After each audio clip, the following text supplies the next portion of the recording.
तो स्टूडेंट आज हम लोग करने जा रहे हैं क्लास 10th का नागरिक शास्त्र मीन्स सिविक्स का चैप्टर नंबर 1 का क्वेश्चन नंबर 1। तो स्टार्ट करने से पहले अगर आपने हमारे चैनल को सब्सक्राइब नहीं किया है तो प्लीज़ जाके सब्सक्राइब कर लें और साथ ही बेल आइकन को भी प्रेस कर दें ताकि हर वीडियो की नोटिफिकेशन आप तक सबसे पहले पहुंचे। स्टूडेंट हम लोग यहाँ पे पूरा सिलेबस कवर करने वाले हैं, हर एक सब्जेक्ट ऐसे ही कवर करने वाले हैं। तो आइए क्वेश्चन को स्टार्ट करते हैं। क्वेश्चन है कि आधुनिक लोकतांत्रिक व्यवस्थाओं में सत्ता की साझेदारी के अलग अलग तरीके क्या हैं?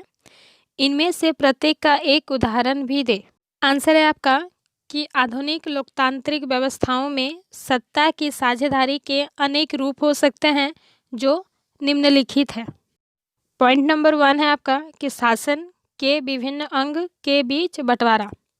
शासन के विभिन्न अंग जैसे विधायिका, कार्यपालिका और न्यायपालिका के बीच सत्ता का बंटवारा रहता है। इसमें सरकार के विभिन्न अंग एक ही स्तर पर रहकर अपनी अपनी शक्तियों का प्रयोग करते हैं।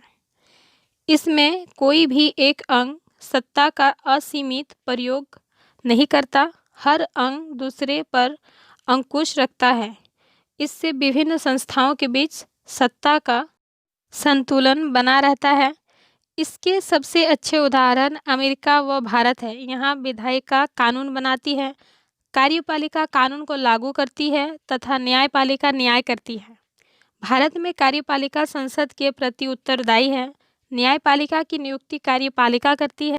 न्यायपालिका कार्यपालिका और विधायिका के कानूनों की जांच करके उन पर नियंत्रण रखती है। पॉइंट नंबर 2 है आपका सरकार के विभिन्न स्तरों में बंटवारा।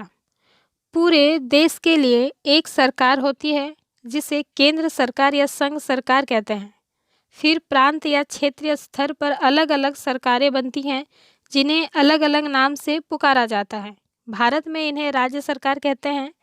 इस सत्ता के बंटवारे वाले देश में संविधान में इस बात का स्पष्ट उल्लेख होता है कि केंद्र और राज्य सरकारों के बीच सत्ता का बंटवारा किस तरह होगा। सत्ता के ऐसे बंटवारे को ऊर्ध्वाधर विवरण कहा जाता है। भारत में केंद्र और राज्य स्तर के अतिरिक्त स्थानीय सरकारें भी काम करती हैं। इनके बीच सत्ता के बंटवारे के विषय में संविधान में स्पष्ट रूप से लिखा गया है, जिसे विभिन्न सरकारों के बीच शक्तियों को लेकर कोई तनाव न हो। पॉइंट नंबर 3 है आपका विभिन्न सामाजिक समूहों के बीच सत्ता का बंटवारा।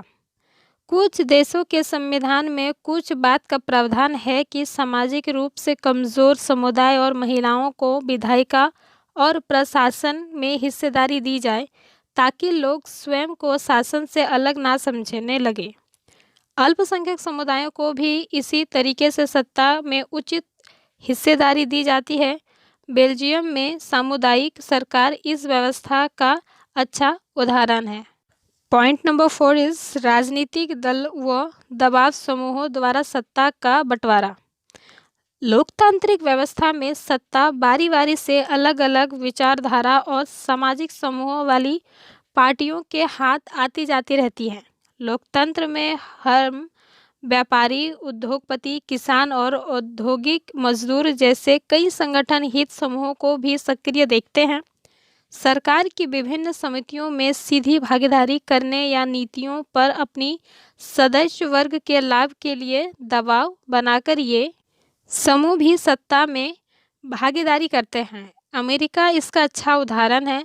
यहाँ 2 राजनीतिक दल प्रमुख हैं जो चुनाव लड़कर सत्ता प्राप्त करना चाहते हैं तथा दबाव समूह चुनावों के समय व चुनाव जीतने के बाद राजनीतिक दलों की आर्थिक मदद करके सार्वजनिक नीतियों को प्रभावित करके सत्ता में भागीदारी निभाते हैं।